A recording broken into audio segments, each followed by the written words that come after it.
Today we're making a super cute Easter basket hot chocolate bomb. Hi there foodie friends, my name is Carly and welcome back to my channel Adventures in Yum. We start by adding either some white vanilla or dark chocolate melting wafers to a small microwave safe mixing bowl and heat in the microwave in short increments of 15 to 30 seconds until completely melted.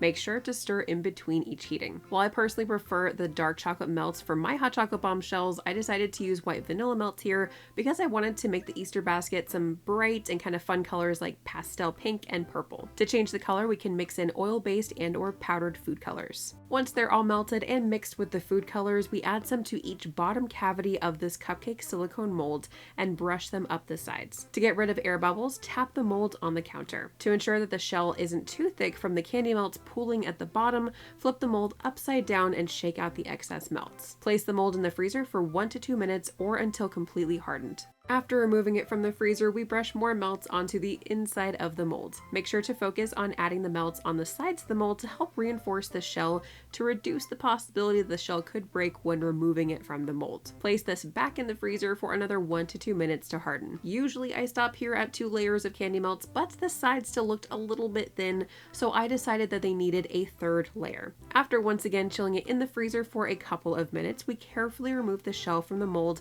by gently separating the sides of the shell near the opening of the mold and then lightly pushing the shell out of the mold. From here you could pipe some melts on the sides of the shell in a basket weave pattern. However, that takes quite a while and it's a little easier and faster to make an edible handle that will really sell the Easter basket look.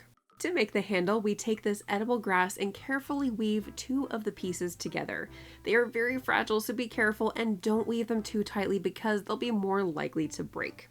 Make sure to tear the pieces into relatively long strips and then you can remove more of the edible grass to ensure that you like the size of your handle relative to the base of your basket. We want to have some of the melted wafers on hand to dip each end of the edible grass in order to keep the pieces together. The way I found it easiest to do this part is to dip one end in the melts, firmly hold that part to let the melts mostly set, then gently weave the pieces together, adjust the length of the handle, and then dip the other end in the candy melts.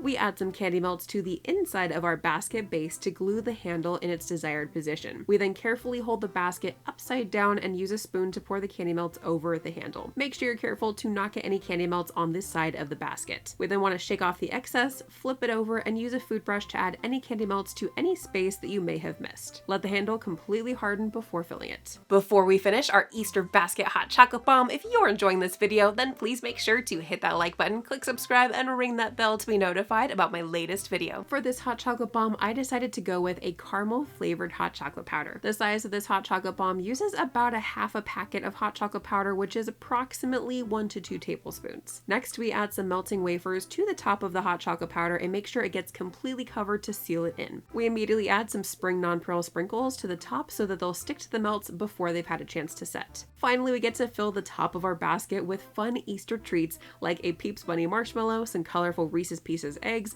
and some mini Reese's peanut butter eggs. Have fun customizing your toppings and simply add some candy melts in strategic hidden spots in order to keep everything in place. I also added some pink sugar sprinkles to the white part of the Peeps Bunny so that it looked more complete. An optional finishing touch is some edible glitter and it's done. If you find the handle a little bit too challenging, you can certainly leave it off and have an open basket look like this pink Easter basket hot chocolate bomb. Let me know in the comments, what do you think of this Easter basket hot chocolate bomb? If you are interested in checking out some of the products I used in this video, then please make sure to check out that video description below for some of their Amazon links. Thank you so much for joining me today, foodie friends. I'll see you next time for another hopping, fun food adventure.